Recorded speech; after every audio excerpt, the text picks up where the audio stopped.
Subscribe कीजिए हमारे YouTube channel नाते रजा को और बेल आइकन को प्रेस कीजिए जिससे आपको हर रोज न्यू वीडियो की नोटिफिकेशन बड़ी माजरत के साथ अगर आप ये समझ बैठे हैं कि चंद रस्मी जुमले कहकर या कहलवा कर आप कादरियत की सनद बांट लेंगे तो बड़ी माजरत है, क्योंकि गौसे पाक का फरमान है कि बेनमाजी मरे तो उसे मुसलमानों के कब्रिस्तान में दफन मत कर।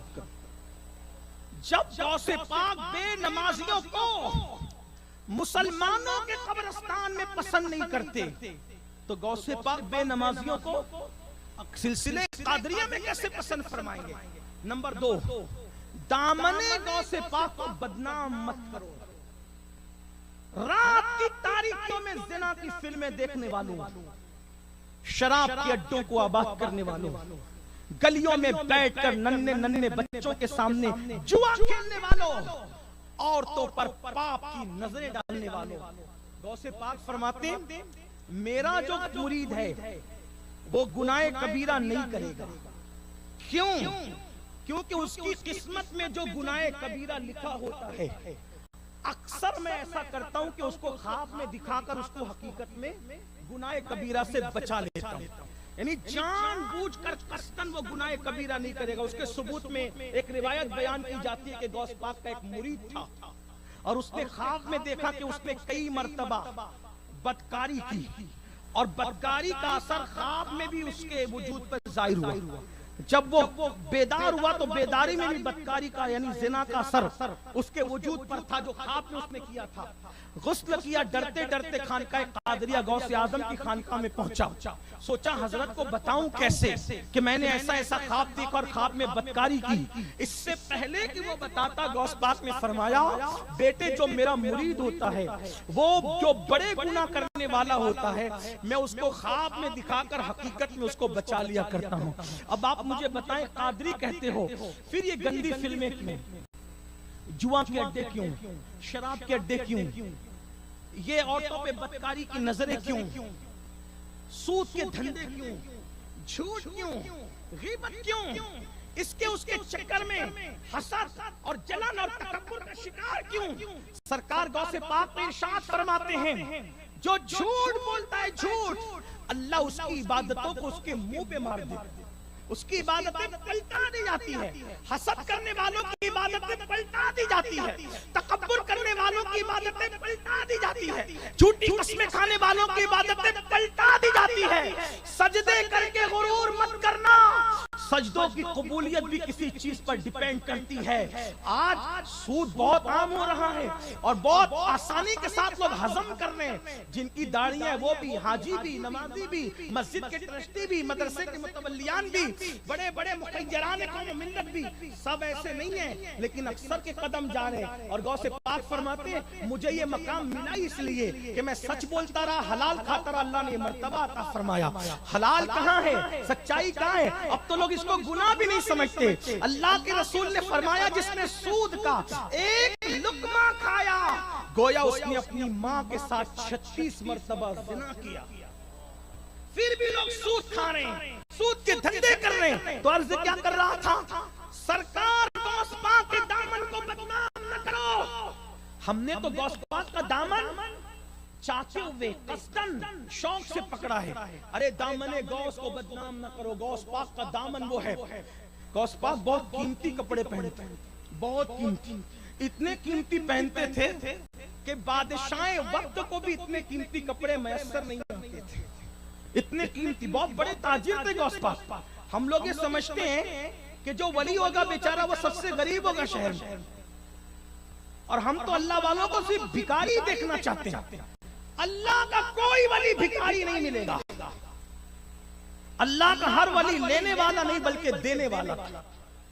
वरना देख लो गौरी गरीब नवाज के दरवाजे पे नजर आता है, गरीब नवाज कभी गौरी के दरवाजे पे नजर नहीं आते। खिलजी महबूब इलाही की चौखट में नजर आता है, महबूब इलाही खिलजी की चौखट में नजर नहीं आते।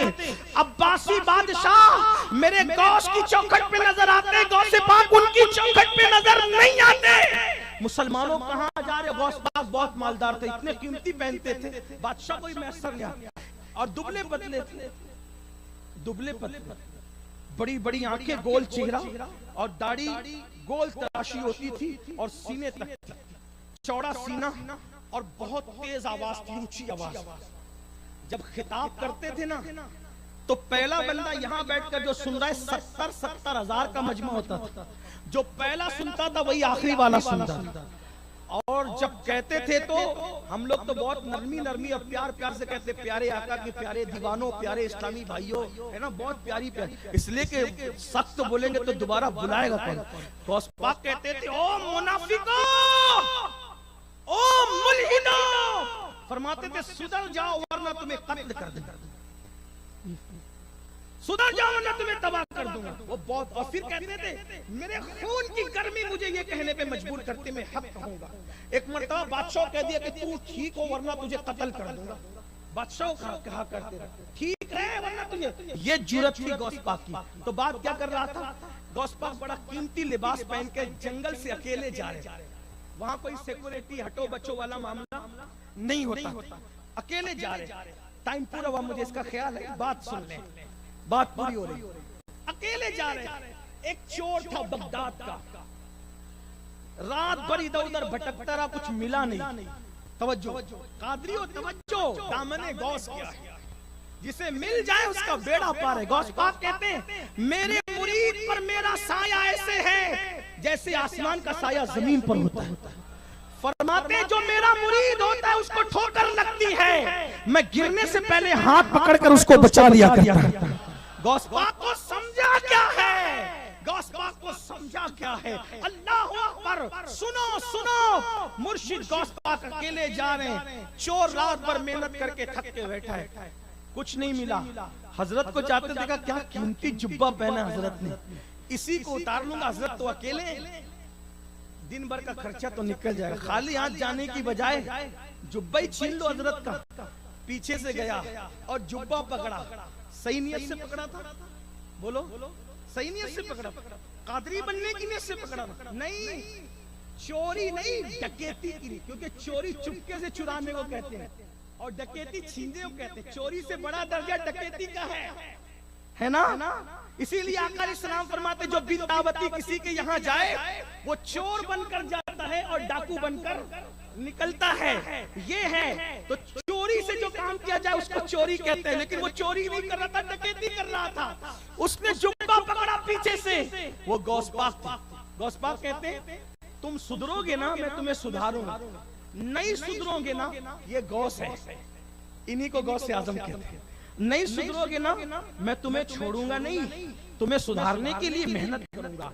کیونکہ اگر ڈاکٹر مریض سے نفرت کرے تو علاج کون کرے گا. یہ شان ہے میرے غوث کی.